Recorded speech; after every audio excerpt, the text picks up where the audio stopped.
Bon, eh bien, c'est un drôle de réveil ce matin. Déjà, le Paris Saint-Germain est champion d'Europe. Ça, faut pas l'oublier quand même. Voilà, mais ne sera pas champion du monde. Pourquoi? Parce que le Paris Saint-Germain a perdu en finale de la Ligue des Champions. Surtout pas, mais de la Coupe du Monde des clubs. Défaite 3-0 contre Chelsea, net et sans bavure, on va pas se mentir. J'avais annoncé 3-0. Pour le PSG? Pas dans le bon sens. Ah ouais. Non, mais on avait Désolé, dit quand même les gars. en match que ça allait être compliqué. Bon, le score ne montre pas notre analyse, mais on avait dit que ça allait être plus compliqué que prévu. Toi, t'avais dit 2-1. J'ai dit 2-1 pour Paris. Je savais que ça allait être un match serré. Même si j'étais complètement d'accord avec ton analyse sur le fait de ne pas sous-estimer Chelsea, etc. Bah voilà, Paris avec les ingrédients habituels, en n'étant pas cramé comme là on a pu l'être, bah, je les imaginais quand même bien au-dessus d'un bon Chelsea. On va revenir de toute façon sur ce match parce que je pense qu'il y a beaucoup à dire. Il y a aussi beaucoup à dire sur le sponsor de cette vidéo. Et vous les connaissez, les amis. Ça fait des années qu'ils sont là. C'est une référence. C'est les amis de Match en Direct, l'application de référence pour suivre vos rencontres, avoir toutes les statistiques des matchs, les notifications aussi de chaque match, dans chaque sport, de chaque but ou de points. Hier, par exemple, il y avait la finale de Wimbledon. Eh bien, Match en Direct suivait ce match. Il y avait le match du Paris Saint-Germain. Match en direct suivait ce match aussi et on a reçu beaucoup de notifications qu'on voulait pas. Non, mais ça va nous aider à comprendre le positionnement de certains joueurs, les stats, etc. C'est un compagnon idéal pour votre analyse perso, foot au quotidien et c'est gratuit. Voilà, c'est toujours une fierté de pouvoir collaborer avec ce genre de sponsor. Complètement. En plus de ça, avec Match en Direct, il y a le forum en plein match, mais il y a aussi, c'est pas qu'une application pour suivre bien sûr les résultats en temps réel, c'est aussi une application pour voir les stats de chaque joueur. Par exemple, quand justement on va peut-être reparler de mercato dans les prochains jours, eh bien Match en Direct vous permet de suivre en détail les stats de chaque joueur, son nombre de matchs joués, son nombre de buts, son nombre de passes. Allez faire un tour sur la page de Zabarni, on va en avoir besoin. Oh oui, clairement. Et d'autres joueurs aussi, par exemple la Rodrigo Mora, enfin bon, il y a plein d'autres joueurs en tout cas qu'on va pouvoir évoquer. Le lien est dans la description. On remercie les amis de Match en Direct. Et donc, dans ce match, Mehdi, on t'a pas beaucoup entendu. On sent que... Je vous écoute, moi j'ai pas beaucoup entendu, j'ai pas besoin de parler pour rien. Parle-nous de ce match. Comment tu l'as vécu, cette rencontre, cette défaite donc on appelle du PSG, 3-0 contre Chelsea? Forcément très déçu. Ouais. Moi je fais pas la fine bouche, je fais pas semblant. J'ai pris la compétition sérieux depuis le début, donc c'est pas après cette défaite en finale que je vais vous dire que c'était une compétition à carton.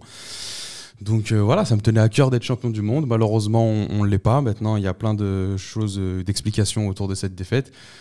Physiquement, le PSG était aussi à bout, mais c'est pas une raison. Je pense que tu pouvais quand même pousser encore 90 minutes si tu l'as fait pendant 65 matchs. Tu pouvais le faire 64, là c'était 65e. 64, donc tu pouvais le faire pour le 65e.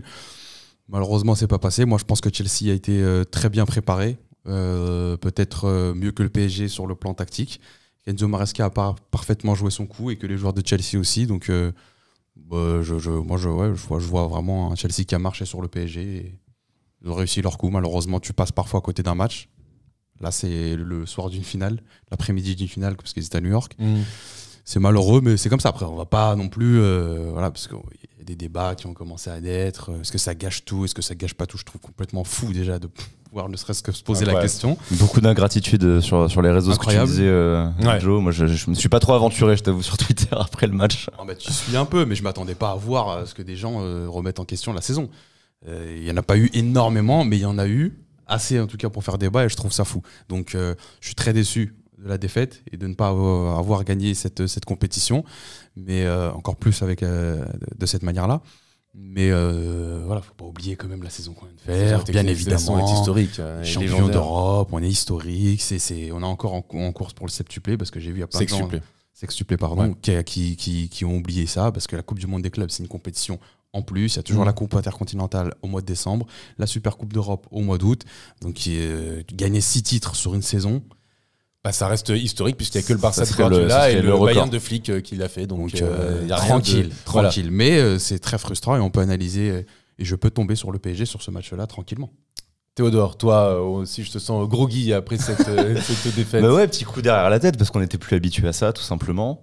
Et parce que je trouve injuste presque que ce PSG historique qui nous a fait vivre les plus belles émotions de notre vie de supporter et même de la vie du club, bien les dernières images qu'on retiendra de cette saison, c'est de cette manière. Je trouve ça injuste. Et on en parlait un peu juste avant le talk. C'est vrai que c'est du jamais vu en fait, cette compétition qui vient remettre en question ton propre titre. Ouais. 3 semaines après ta plus belle émotion. Tu vois, ça n'arrive jamais. C'est comme si la coupe du Monde 2018, après ce que t'as vécu, t'as pas ton été sur ton nuage, non, direct. Donc pas sur une nation, tu vois, c'est vraiment ça pour moi. Évidemment qu'on voulait tout gagner, évidemment qu'on en avait les capacités, mais surtout ne pas remettre en question.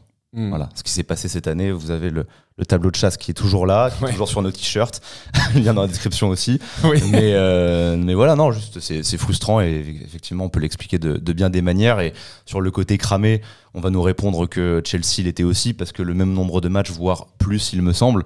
Non, un match de moins, sauf que non. Ouais, je sais pas, je reprenais quelques arguments à la volée de certains qui avaient le PSG dans le viseur depuis un mois, qui attendaient le moindre faux pas. C'est dire aussi l'ampleur qu'a pris ce PSG. Complètement. Bon, après, t'as plusieurs choses qui expliquent ça. Le côté physique. Déjà, Chelsea, t'as des joueurs qui n'étaient pas inscrits en C4 dans la première partie de la saison, comme Cole Palmer. Et quand tu vois le magicien, encore une fois, que c'est, lui était peut-être dans de meilleures dispositions. T'avais pas la même intensité aussi sur la fin de saison qu'a pu vivre le Paris Saint-Germain. Le magicien, si tu lui demandes pas de montrer ses tours, il va pouvoir t'en faire 10. À un moment donné, il faut aller bousculer le magicien. Mais bien sûr. Mais pas en cause les matchs de Cole Palmer. Pour dire qu'il est dans les meilleures conditions aussi, que t'as pas le même tournoi aussi pour Chelsea qui avait des adversités plus simples, etc. Après, sur le côté physique, moi je rejoins complètement ce que tu avais commencé à dire. Je pense que Paris en avait encore sous la pédale si tu n'avais pas été autant bousculé dès le début avec autant d'énergie et autant de qualité. Et moi je pense que dans tout ce que j'ai pu voir cette année dans le panel foot, j'ai pas vu une première mi-temps de cette qualité avec le même répondant en face, quoi. De la part de Chelsea, il faut le saluer, c'est très très fort ce qu'ils ont fait. Il y a le Bayern qui a donné des coups là quand même il y a une semaine, il y a 10 jours. Mais sur le plan tactique, je pense que Chelsea, en fait, ils ont tenu un truc au début du match et ils l'ont pas lâché. Moi, quand je regarde le début du match et qu'il y a encore 0-0, je me dis, bon, Chelsea commence bien. Je peux m'y attendre parce que ça reste une bonne équipe et comme vous l'avez dit en avant-match, ça sera plus compliqué que ce que beaucoup pouvaient penser. Mais je ne m'attendais pas à ce qu'ils fassent ça sur le long terme et je ne m'attendais pas à ce qu'ils soient aussi chirurgicaux devant les buts. Ça l'a été, tant mieux pour eux. Mais moi, c'est vraiment sur l'aspect tactique que j'insiste parce que c'est bien de dire ils sont fatigués, donc c'est normal qu'ils perdent. Non, les autres aussi en face sont fatigués, les autres aussi ils jouent à New York, les autres aussi ils jouent à Starcy avec cette température, cette chaleur. Donc c'est pas, pour moi, c'est pas une excuse. Non, c'est un élément explication, à prendre en plus. C'est quand tu es bousculé comme ça, c'est plus dur d'aller chercher des ressources que tu aurais pu avoir il y a quelques mois. Ouais, exactement. Quand t'es bousculé. Voilà. Moi, je m'arrête à quand t'es bousculé. Voilà. Et là, je me demande bousculé de la meilleure. Comment le PSG a été bousculé. La meilleure des manières, parce que presque ils ont joué le jeu qui a été impérial du PSG tout au long de la saison, avec des permutations, avec un pressing haut dès le début, avec du répondant physique, technique. Voilà ce qu'on disait souvent, ils étaient aussi magiques que travailleurs. Et voilà, il y a des images même qui ne trompent pas. Parce que ça défendait aussi comme le PSG a rarement été défendu.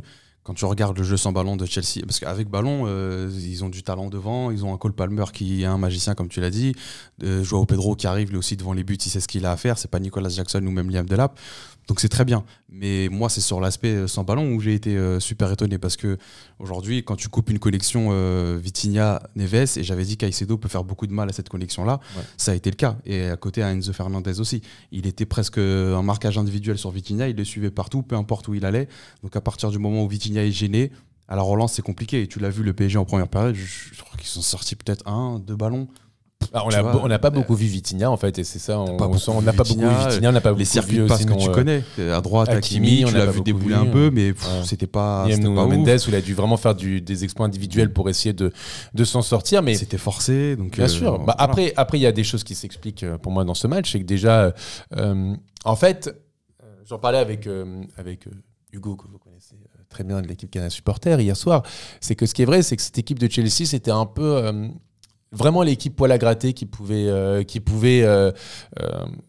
vraiment mettre en difficulté le PSG, parce que déjà c'est une équipe qu'on n'attend pas. C'est pas une équipe avec c'est une très bonne équipe Chelsea, mais c'est pas une équipe avec un statut comme le Bayern, comme le Real. Donc peut-être qu'il y a aussi ce truc de on les prend peut-être pas autant au sérieux que ce qu'on aurait pu prendre le Real avant le match. Tu as aussi cette équipe quand même qui est très physique aussi au milieu de terrain, quand tu as Enzo Fernandez, quand tu as Caicedo, quand tu as ce genre de joueurs qui quand même font du mal, surtout à un milieu de terrain comme celui du PSG qui se passe pas vraiment sur le physique. Et puis tu as cet aspect un peu t'avais un peu ce côté Coupe de France. D'ailleurs, c'est le Chelsea qui veut se faire le très gros. Tu vois, on avait vraiment ces discours aussi en avant-match, quand on entendait Colwill qui disait ça en avant-match. il y avait ce truc esprit Coupe de France Ça, du il petit l'avait, qui va. T'as entendu Cole Palmer après le match? C'est ça. Où il te dit personne nous donnait gagnant et on l'a fait. C'est-à-dire ils avaient quand même en tête toutes les critiques qui pouvaient émaner, que ce soit en France ou ailleurs, parce que dans le monde entier aujourd'hui le PSG est salué, ça aussi il faut pas l'oublier. Bien sûr. Mais tellement salué que oui, le PSG était donné ultra favori dans le monde entier, tout le monde l'a entendu et Cole Palmer l'a souligné après match. C'est rare qu'un joueur vienne après le match te dire tout le monde nous donnait perdant, voilà, regardez maintenant ce qu'on a fait. Donc tu sens le caractère et tu sens l'orgueil qu'il y avait par rapport à cette position de favori et outsider. Et sauf que au lieu de jouer contre Vénitieux ou je sais pas toi, bah tu joues contre João Pedro, Cole Palmer, Caicedo, Enzo Fernandez et Cucurella et consorts. Donc c'est sûr qu'en fait, moi je te rejoins pas. Non mais c'est pas physique. Non mais là c'est pas physique. C'est juste simplement de dire qu'ils ont un milieu physique et que c'est pas forcément. Caicedo, Enzo Fernandez, ça met beaucoup d'impact. Ça peut même être Hulk au milieu de terrain parce qu'on me disait la même chose contre Arsenal. Et on me disait la même chose aussi contre le Bayern. Oui, sauf qu'au final, le PSG, c'est pas un problème pour eux d'affronter un milieu physique. Non, là, le problème, c'est juste que Enzo Fernandez, il a harcelé Vitinha. Il a harcelé Vitinha. Vitinha n'a rien pu faire. Ouais. Donc la connexion, déjà lui-même était super embêté. La connexion avec João Neves était super embêtée. Et le vrai problème, c'est que quand tu regardes Enzo Fernandez faire ça sur la première période, voire sur la première demi-heure, tu commences à te dire bon. Ils vont peut-être lâcher à un moment donné les treintes. Ils ont lâché. Ouais, mais ils ont lâché quand il y avait 3-0. Donc merci. En fait, ce que je veux dire, c'est que même du côté de Chelsea, j'ai l'impression qu'il y a eu ce truc de, on va mettre toute notre énergie dans la bataille sur la première mi-temps, les 50 premières minutes, et il faudra faire la différence à ce moment-là. Parce que c'est là où Paris est le plus fort. Paris est le plus fort contre Arsenal, etc. Contre Liverpool, à Anfield, ça arrive direct. Bon, peut-être que même le fait de ne pas avoir le fameux engagement rugby dès le début pour Paris en première mi-temps, peut-être que ça joue aussi, je sais pas. Non, mais c'est vrai que Chelsea a attaqué tambour battant. Ils ont travaillé, mais aussi, je l'ai vu, parce que à la 50e minute, dès la 55e, tous les joueurs de Chelsea avaient des crampes. Ils sont tous sortis avec des crampes. Donc c'est dire aussi, on mettre au crédit aussi au Paris Saint-Germain, parce que ça, ils ont fait ce style de jeu qui a pu mettre en place Chelsea, sauf qu'ils l'ont mis sur 6 ou 7 mois de suite et pas contre n'importe qui. Et en plus de ça, tu parlais de l'aspect physique. Mais quand même, Mehdi, quand tu as une semaine, tu as d'un côté où tu joues Palmeiras, Flamengo et le Paris Saint-Germain, ou Fluminense, pardon, et en finale le PSG, et que de l'autre côté, sur la même semaine, Paris joue sur le Bayern. Non mais c'est pour te répondre ce que moi, tu disais milieu physique en mode Caicedo, Enzo Fernandez, ça y va. Oui, mais on m'avait dit ça contre Arsenal, on m'a dit ça contre le Bayern, on m'a dit ça contre Liverpool, on m'a dit Vitinha et Neves, c'est des petits, ils peuvent pas répondre physiquement. Très bien, ils ont balayé tout le monde. Donc c'est pas ça. Qu'à un moment, quand c'est différent. Non mais c'est différent. Non mais attends, je finis juste. Oui, mais c'est différent. Vos deux analyses peuvent rentrer en corrélation. Il n'y a pas de problème. Non, parce que tu commences avec l'aspect physique qui met de l'impact pour ensuite me dire ils sont fatigués. Oui, ils sont fatigués, très bien. Écoute-moi, je réponds. Non, mais Mehdi, je réponds à ton premier propos. Sur le tout au début, quand tu me dis, oui, j'entends qu'on parle de la fatigue, mais 65, ils auraient pu faire l'effort sur le 65e alors qu'ils ont déjà eu 64. C'est juste à ça que je réponds. Juste simplement que quand, sur une semaine, pas sur 2 semaines, sur une semaine, tu joues le Bayern et tu finis à 9 et tu t'arraches pour essayer de te qualifier et tu joues jusqu'à la 100e minute, etc., que 4 jours après, tu joues contre le Real Madrid et que 3 jours après, parce que tu as un jour de moins de récupération que Chelsea, en plus de ça, tu joues Chelsea qui est quand même un peu plus frais physiquement, bah, c'est sûr que quand tu parles justement de Vitinha ou Neves ou ce genre de joueurs qui peuvent s'extirper du marquage, peut-être essayer parce que peut-être aussi ils sont moins frais physiquement.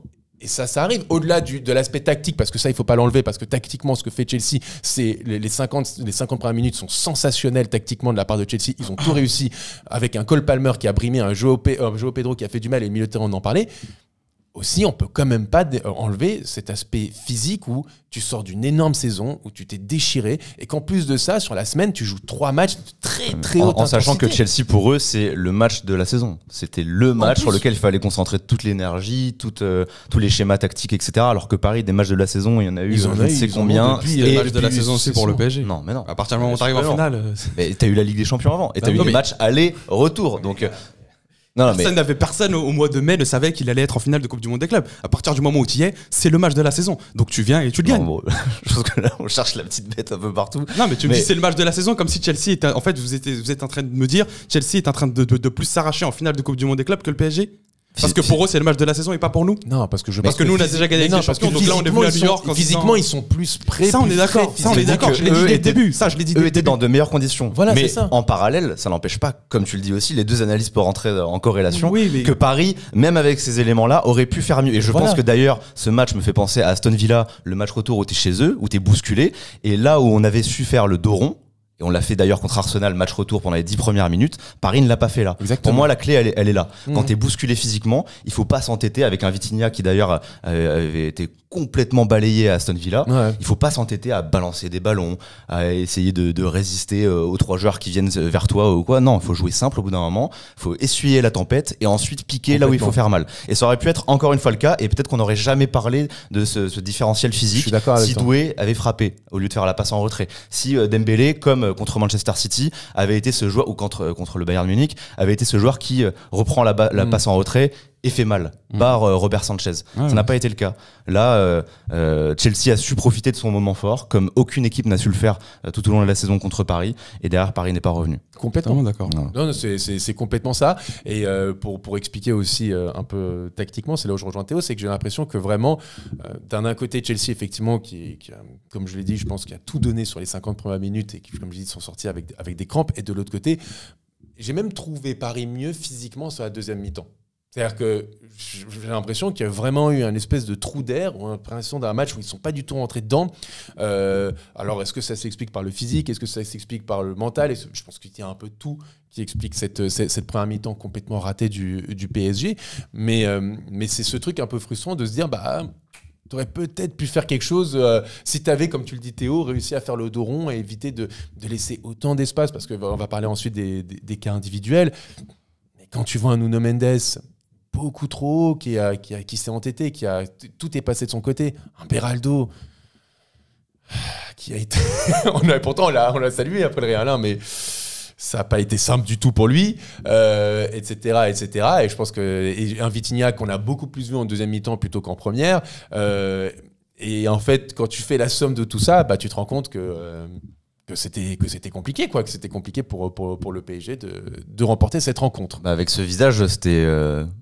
presque, ça aurait pu être pire. Ça aurait pu être 4 ou 5-0 en fait, à partir du moment où tu as cette étiquette de... Mais encore une fois, Aston Villa, cette étiquette de favori, où tu es normalement tranquille dans un fauteuil, maître du tempo, Vitinha, Nuno Mendes, tout ça, à partir du moment où tu es bousculé et que tu t'entêtes à mal jouer comme ça et que tu laisses les espaces en plus à un magicien qu'il n'y avait pas à Aston Villa, évidemment que ça fait mouche derrière. Et parce que justement, tu n'avais pas un Palmer qui avait un viseur comme ça pour aller chercher le but parfait. Pour Aston Villa, voire Arsenal, Donnarumma s'était beaucoup plus montré dans ces matchs-là. Là, tu n'as pas pu compter sur lui en première mi-temps. 3-0, ça aurait pu être pire. Ça aurait pu être pire, exactement. Parlons des cas individuels. J'ai commencé à en parler, j'ai commencé à name-dropper certains. Voilà. Vous voulez parler de qui ? Dans le négatif, du coup, j'imagine. J'en sais rien, mais qui vous voulez, ça peut être dans le négatif comme dans le positif. J'avoue que dans le positif. Compliqué de trouver du positif. C'est ce que j'allais dire. Sur le négatif, moi, j'ai un Gvara hier qui m'a énormément déçu. Que ce soit sur le plan offensif ou sur le plan défensif, mais surtout sur le plan défensif, parce que le PSG, c'était ce qu'on saluait le plus aujourd'hui. Je veux dire, Gvara, très bien, on sait qu'il peut faire mal à n'importe quel défenseur au monde. On sait qu'il peut rentrer enroulé ou continuer pied gauche. Mais là, sur le plan défensif, moi, j'étais très déçu et j'ai l'image en tête du second but. C'est pour ça que tout à l'heure, je te disais, le magicien, si tu lui demandes pas de montrer ses tours, il va continuer à te faire des tours de magie. Hop, là, toi, tu vas rien voir. Mais là, sur le second but, t'as un Cole Palmer qui remonte la quasi-moitié de terrain, servi par Caicedo, il me semble. Bref, il remonte la quasi-moitié de terrain et t'entends Nuno Mendes crier Gvara. Et dans les ralentis de DAZN après, il te le montre aussi. T'entends Nuno Mendes qui crie Gvara. Enfin, viens m'aider, quoi. Parce qu'ils sont à 2 ou 3, je crois, autour de Nuno Mendes. Attends, Gvara, Nuno Mendes, il est pas plus haut sur cette action, justement? Non, c'est lui qui recule. Il en recule frein et Gvara ne vient pas l'aider. Donc il se retrouve. C'est pas le premier but? Ouais, c'est pas le premier but, ça, plutôt? Pour moi, le deuxième, c'est quand ça part de Robert Sanchez et Nuno reste trop haut. Il reste peut-être le premier, mais ça change rien. Quoi qu'il arrive, de toute façon, Gvara à chaque fois n'était pas vraiment dans les replis. C'est là où j'ai vraiment été déçu de lui. Après, là pour le coup, oui, est-ce que c'est de la fatigue ou est-ce qu'il a complètement été débordé par le début de match, je sais pas, mais très déçu de l'implication défensive de Gvara. Mais c'est là où moi j'appuie sur le côté cramé, c'est que quand t'es bousculé, c'est un élément en plus, c'est que tu peux pas aller chercher des ressources que tu pouvais avoir avant. C'est dommage. En finale, de ne pas le faire. Tu vois, avant, c'était même pas une question de minutes. Gvara l'a fait en finale de Ligue des Champions face à Dumfries. C'était les 10 ou 15 dernières minutes. Je m'attendais à ce même comportement. Malheureusement, et là, il y a peut-être un truc, oui, c'est la dernière. Tu trouves pas les ressources pour me faire ce retour-là. Ouais, je suis déçu. En plus, il le fait, mais en trottinant. C'est-à-dire qu'il voit quand même Cole Palmer, il voit l'action en train de se faire sous ses yeux et il se dit, flemme celle-là. Donc, déçu sur. Vara, globalement, même sur l'ensemble de la compétition, je l'ai trouvé un peu frustré. Je trouvais il était à la recherche d'un vrai but. Le seul but qu'il marque, c'est du dos avec magnifique but qui frappe de loin. Et ouais, je l'ai senti un peu frustré à ce niveau-là. Ouais, peut-être qu'on parlera du mercato ailleurs, mais je pense que ce couloir gauche, ailleurs dans une autre vidéo, et ce couloir gauche, il sera quand même sujet à interrogation. T'as un mec quand même sur le banc qui apporte de belles choses lui quand il est sur le terrain. Gvara aussi apporte de belles choses. Attention, je suis pas en train de mettre les deux en porte-à-faux, mais voilà, quoi, il faut. Non, mais ça s'appelle la concurrence et c'est pour ça que la concurrence soit un peu plus saine. Quand t'as un joueur qui, c'était normal que Gvara parte avec ce statut de titulaire après ces 6 mois merveilleux en Ligue des Champions. Ça, il faut bien l'appuyer. Et même là, quand on fait l'individuel au cas par cas négatif, les gars, on est conscient qu'on l'a fait en positif tout au long de la saison. On ne remet absolument pas les choses en question. Non, bien sûr. C'est le temps. Ça n'empêchera pas les gens de commenter négativement et de nous dire qu'on est ingrat, etc. Parce qu'ils ne veulent pas écouter tout ce qu'on dit. Ils vont écouter que ce qu'on vient de dire là. C'est pour ça qu'on n'a pas justifié 10 000 ans, c'est trop long. Là, on analyse un match, on n'analyse pas la saison. Gvara est fort, on sait que Gvara est fort, très bien. Moi, je dis juste que là, comme ça, sur cette saison-là, sur cette compétition-là, pardon, peut-être que j'aurais aimé voir un peu plus Barcola, parce que Gvara, peut-être qu'il était fatigué, émotionnellement, physiquement, retour de blessure, pas de saison complète, tout ce que tu veux. Moi, je dis juste que Barcola, peut-être que ça aurait été un peu plus judicieux. Bon, en tout cas, j'ai revu un peu les images, c'est le 3e but. Où effectivement, en fait, Cole Palmer, il part dans la profondeur et Gvara, il est un peu en retrait. On le voit trottiner justement et Nuno Mendes, il est un tranquille. Palmer fait la moitié de terrain tranquille. C'est Pedro. Joao Pedro. Oui, Gvara, c'est vrai, décevant hier, fatigué, ça se sent, c'est vu en tout cas. Et effectivement, après, c'est la gestion des joueurs. Peut-être que Barcola était peut-être plus frais, il aurait pu démarrer la rencontre, mais bon, cette équipe, elle te fait gagner la Ligue des Champions, gagner le Bayern, mais justement, c'est ce que je vais éviter dans mon analyse. C'est pas parce qu'ils ont gagné la Ligue des Champions qu'on pourra plus jamais rien dire. Ah non. Tu vois ce que je veux dire ? Non, mais là, disons que là, honnêtement... Si au mois de décembre, on n'est pas con, hein, mais je vais dans l'extrême pour que les gens comprennent. Si au mois de décembre, le PSG est 17e de Ligue 1 et 34e de Ligue des Champions, il faudra pouvoir les critiquer. Non, bien sûr, mais là, je tire l'extrême, l'absurde pour que les gens comprennent. Donc, ce que je veux dire, c'est que quand il y a des choses qui vont mal, même s'ils ont gagné avec des champions et la Coupe de l'Univers, on peut pouvoir dire que ça va pas. Oui, là, mais avec un peu de mesure, c'est pour ça. En fait, il faut analyser pour en tirer. C'est pour ça qu'on a commencé par dire. On n'oublie pas la saison, mais les gens viendront quand même commenter en disant oui, vous êtes trop négatif. Bon, on l'a dit au début, on va pas le répéter quand même toute la vidéo. Il faut débriefer cette finale. Il faut se servir de ce qui n'a pas été pour encore s'améliorer. C'est un match, exactement. Voilà, c'est un match. Voilà, c'était une Coupe du Monde des clubs, c'est nouveau, on voulait peut-être, quoique le petit badge là pendant 4 ans, c'est peut-être un peu trop. Tant pis, on va avoir des beaux maillots. C'est génial. J'aurais même du mal maintenant à regarder Chelsea parce que je veux voir le page. Putain, c'est trop compliqué. Merde. Mais c'est une compétition. Mais tu auras l'étoile en Ligue des Champions. Encore en Ligue des Champions, ouais. C'est une compétition en tout cas qui doit te montrer ce qui ne va pas. Tu vois, le Real, ils l'ont pris en pleine gueule et maintenant ils ont un mercato, ils ont un début de saison prochain pour s'appuyer en tout cas sur ce qui n'a pas été dans cette Coupe du Monde des clubs et essayer de rectifier le tir pour la prochaine Ligue des Champions. Chelsea, eux, ça les relance. Paris, là, il faut montrer que même après tout ce qu'on a fait, t'es pas arrivé, t'es jamais arrivé. Non, surtout quand une équipe en plus va s'inspirer de ce que t'as fait. Parce que là, clairement, le PSG, c'était Chelsea. Ouais. Les permutations, arrêter de jouer avec un 9 type et avoir un électron un peu plus libre qui va jouer en remise, qui va dézonner. Le PSG qui inspire l'Europe, moi j'y crois dur comme fer. Hein. Donc des équipes qui vont jouer comme nous ou essayer de jouer comme nous, là tu vas en avoir toute la saison. Mais maintenant, si en plus tu as des qualités, c'est-à-dire Caicedo, Enzo Fernandez, Joao Pedro maintenant et quoi, Cole Palmer, ça peut donner quelque chose de très propre. Hein, donc, exactement. Alors, le Chelsea, là, ils vont être. Enfin, on en parlait déjà depuis quelques semaines, mais Chelsea, il faut être très sérieux. Il y a un truc qui me saoule, c'est qu'ils ont investi à 500 000 joueurs. Sur le rest, quand ils alignent un 11 et ou encore, un c'est pas 13, fini. 14. Parce que tu as beaucoup de joueurs. T'as Estevao qui arrive, Giovanni Quenda qui va arriver. Là, ils ont signé Byton. Je connais pas tous ces joueurs, il y en a beaucoup trop. Mais quand ils alignent le 11 et que tu sors du banc le 13-14, c'est très sale Chelsea. Et en plus tu rajoutes Santos à tout ça qu'on a vu à Strasbourg toute la saison. Et là l'info tu l'as pas en mars en Ligue des Champions où tu vas essuyer d'énormes regrets, tu l'as 3 semaines, 1 mois après ton sacre en Ligue des Champions. Ça y est, le foot a mis sa mise à jour, on a compris, c'est pas le Real qui va gagner avec des stars en regardant le jeu, non, c'est une équipe la plus jeune de la compétition d'ailleurs, encore plus jeune que le Paris Saint-Germain. C'était l'équipe la plus jeune de PL cette année, avec une moyenne d'âge de 23 ans. Et ils ont tout compris. Un numéro 7 qui défend, c'est pas Mbappé, c'était Kvara cette année. Là, c'était Pedro Neto. Donc voilà, ils ont compris ce qui s'est bien passé pour Paris, ils l'ont appliqué et je pense que d'autres équipes vont le faire. Et d'ailleurs, ça me hype même pour la suite du football. Ouais, voilà, pour voir des Liverpool, voir comment va réagir le Real, Manchester City avec leur mercato, etc. Donc maintenant, c'est à nous de prendre acte. C'est le président Nasser qui le dit à la fin du match. Je sais plus s'il dit que c'est une bonne défaite, mais en gros, il dit que cette défaite peut servir parce qu'il faut rester humble. Moi, je suis totalement de ce discours-là et je suis aussi du discours, le mercato, comme tu le dis. On verra comment le PSG travaille. De toute façon, avant la Coupe du Monde des clubs, on disait quand même qu'il fallait challenger cet effectif et donc il fallait se pencher sur le mercato. Donc, on l'a vu Botafogo, qui était l'autre défaite de la compétition, quand tu as voulu faire tourner. Non, t'avais pas les 13, 14, 15, comme tu l'as dit, du côté de Chelsea, qui peuvent t'apporter du vent frais. T'avais pas un Joao Pedro qui arrive en pleine compétition parce que ton numéro 9, ça ne marche pas, parce qu'il a des cartons rouges, bah lui, il t'apporte ce vent frais. Ouais. Tu ne l'avais pas. Après, c'était aussi à nous de le faire s'il fallait un Zabarni, tu vois, ou un défenseur central pour un peu plus challenger. Bref, le mercato est ouvert et t'as la saison maintenant qui s'ouvre avec ce statut de champion d'Europe qu'il faut challenger à nouveau. Exactement, ça va nous permettre de faire un talk intéressant qui va sortir dans les prochains jours. Autre individualité, on en parlait un petit peu quand même, on va parler de... il faut qu'il passe, c'est Beraldo. Complètement passé à côté de son match. Après un très bon match contre le Real Madrid, Beraldo s'est complètement planté, clairement. Et en fait, j'ai l'impression que c'est un joueur qui, quand le rythme est un peu trop soutenu, c'est dur pour lui, C'est dur pour lui. Quand ça va trop vite pour lui, ça va trop vite pour lui. Et là, hier, ça allait beaucoup trop vite pour. Je sais pas si c'est une question de rythme ou une question de. C'était juste pas son jour. Et malheureusement, ça tombe en HD 4K finale Coupe du Monde. Ouais. Parce que sa prolongation contre Liverpool, c'était quand même un bon rythme. Oui, mais c'était 20 minutes sur une prolongation, quoi. Ouais, mais où tu peux avoir les jambes qui claquent, etc. Voilà, tu vois. Je sais pas. Moi, il fait quoi après? Il fait Aston Villa aussi. Aston Villa. Là où ils mettent pas vraiment d'intensité. Ils sont le ballon, derrière. Là, le Real, t'as joué contre Argenteuil. Voilà. Moi, je sais tu pas. Vois, honnêtement, je trouve que quand c'est allé trop vite. Parce que le talk d'avant, je te dis que je lui fais 100% confiance.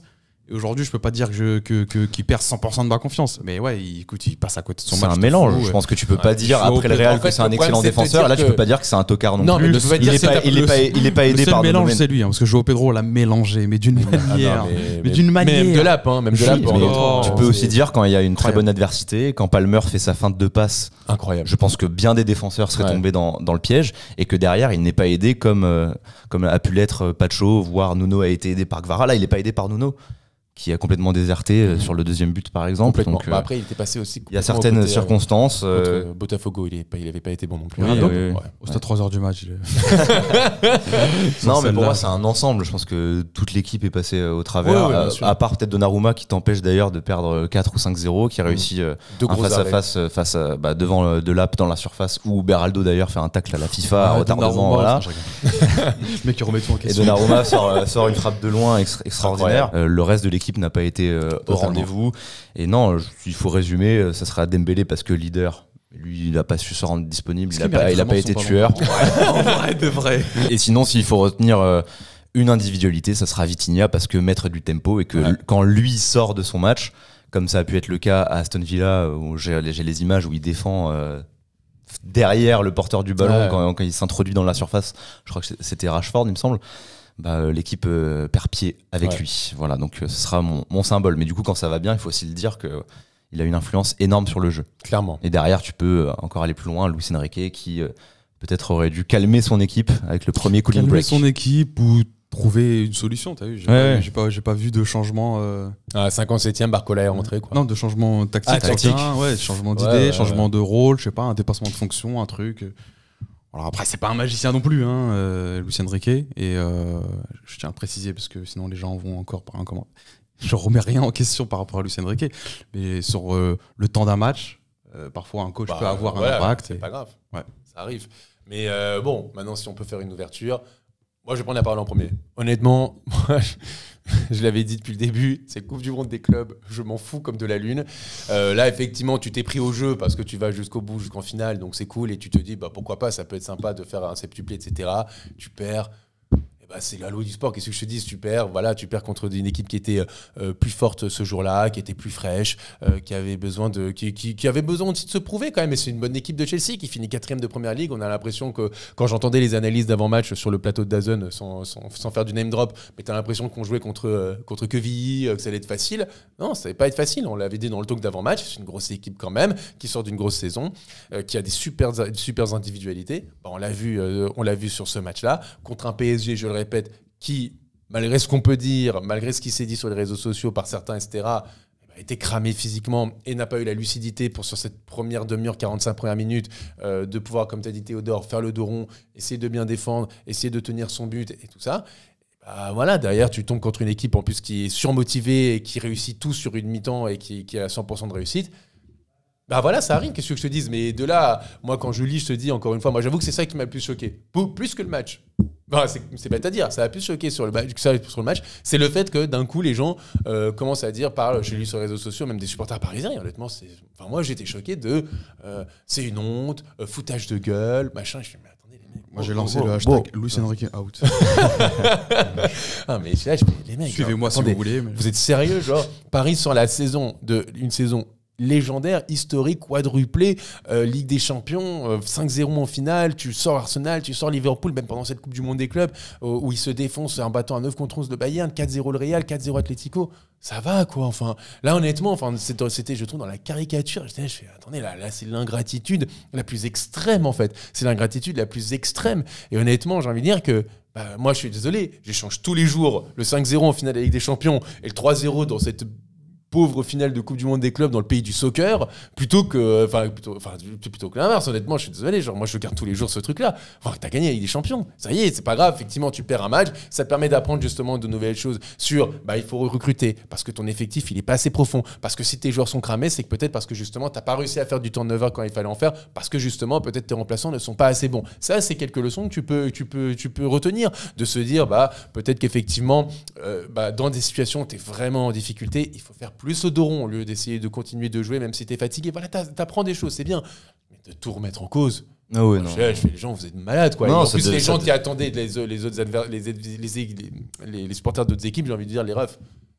Attendez, le PSG fait un quadruplé et perd en finale de la Coupe du Monde des clubs. Enfin, ils sont pas perdus au premier tour contre, j'allais dire Botafogo, mais si. Mais ils sont pas fait sortir au premier tour de cette poule avec Seattle, etc. Ils sont allés jusqu'en finale en battant le Real et le Bayern. Donc ça, c'est bon, les mecs. Calma, allez, profitez de vos vacances. Soufflez un bon voilà, coup. soufflez. Vous nous avez fait rêver. Dans la moitié des meilleurs joueurs du Paris Saint-Germain, t'as des Portugais qui sont allés au bout des prolongations, la Ligue des Nations, dont aussi des Espagnols, Fabien Ruiz en l'occurrence.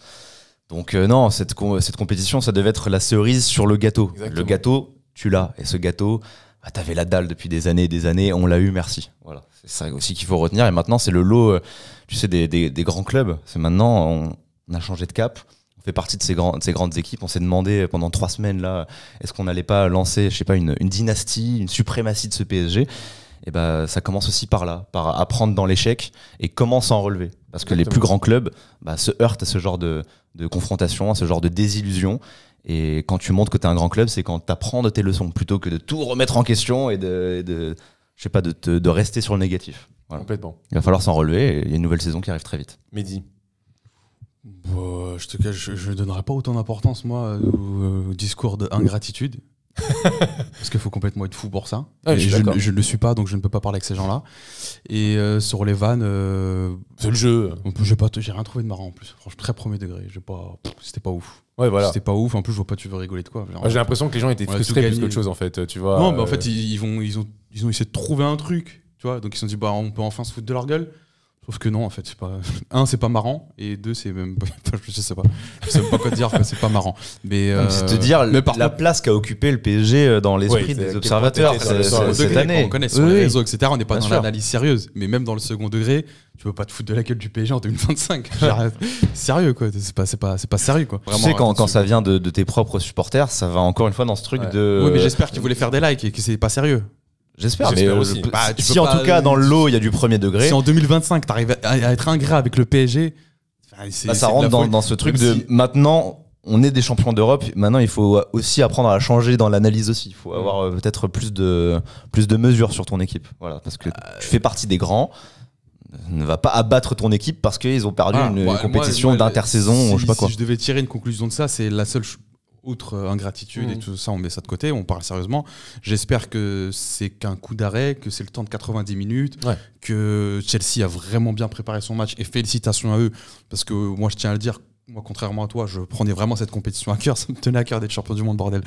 Mais voilà, tant mieux pour Chelsea. Il n'y a vraiment pas de souci avec eux. Mais j'espère que pour le PSG, c'est 90 minutes et on passe à autre chose.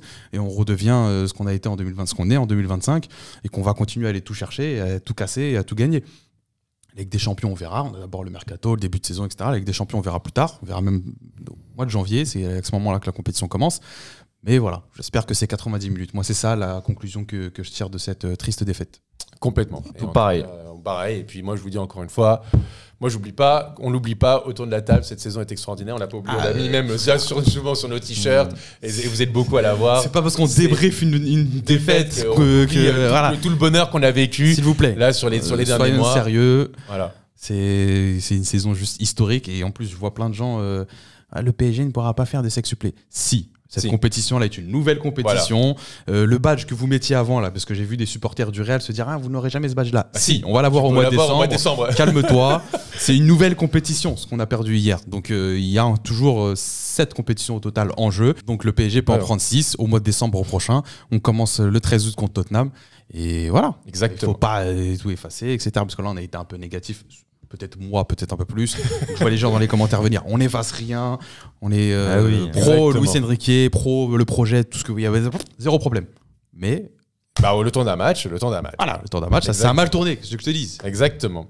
En tout cas, merci messieurs, merci à vous. Nos t-shirts sont toujours disponibles dans la description. N'hésitez pas à aller le checker. Vous êtes déjà beaucoup à récupérer. Mais la vente est ferme dans 3 jours, exactement, le 17 juillet. Donc n'hésitez pas à y aller. Ça nous fait plaisir de vous voir. Vu qu'il n'y aura pas de World de Tour. Mais oui, c'est ça. Profitez de l'European Tour.